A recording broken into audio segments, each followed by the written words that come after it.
Hey everybody, John here. So I've been trying for 2 days to make a video to talk about the Altama PX 10.5 Jungle Boot.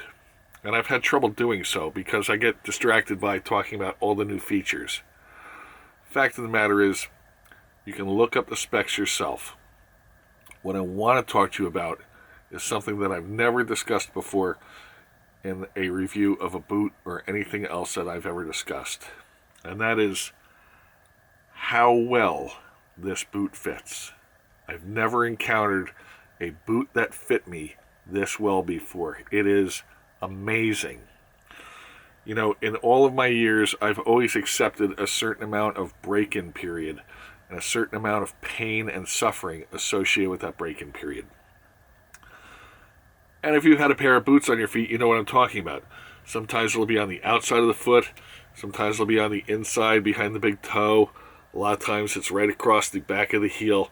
These are all areas that inherently, back in the day, we soaked our boots in water the first few times we wore them, and then wore them until they were dry, and that constituted a break-in period.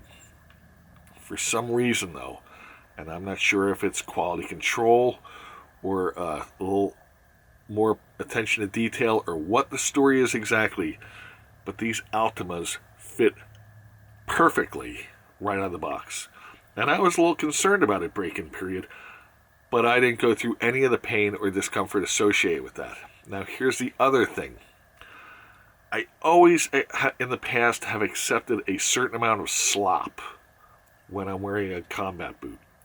And by that I mean maybe the toe area is a little bigger, and I accept that because it feels good in the back.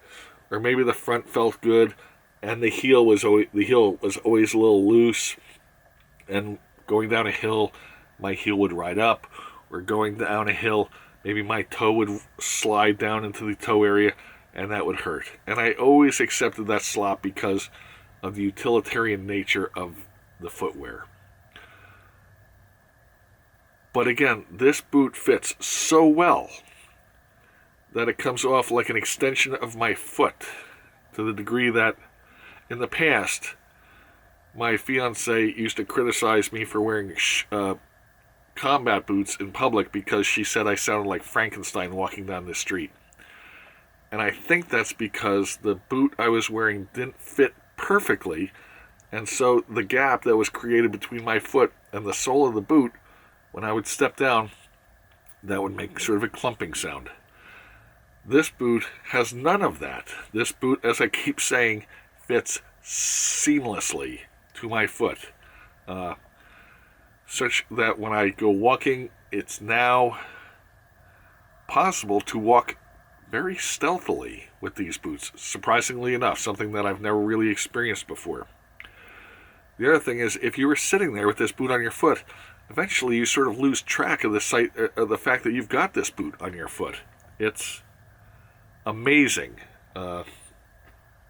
I highly recommend that if you're considering going and looking for a new pair of boots, and this is a big expenditure, right? This boot comes in at about $170.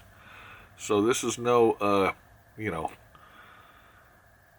small drop in the bucket, but consider going the extra mile or spending the extra afternoon or whatever you have to do to at least get a pair of these on your feet and give them a shot if you've looked at other boots, because I've had other boots, and if you watch some of my videos, I've reviewed other boots, and this is it. I don't understand or can't imagine how anything more comfortable could be on my feet. They are light, they are comfortable. Getting this boot was a major game changer in my life. If you have any comments, questions down below, feel free to leave them. I love to talk about my boots, and I love to talk about my Altamas at the moment. So, if you have any questions, like I said, leave them down below. Otherwise, we'll talk to you later. John out.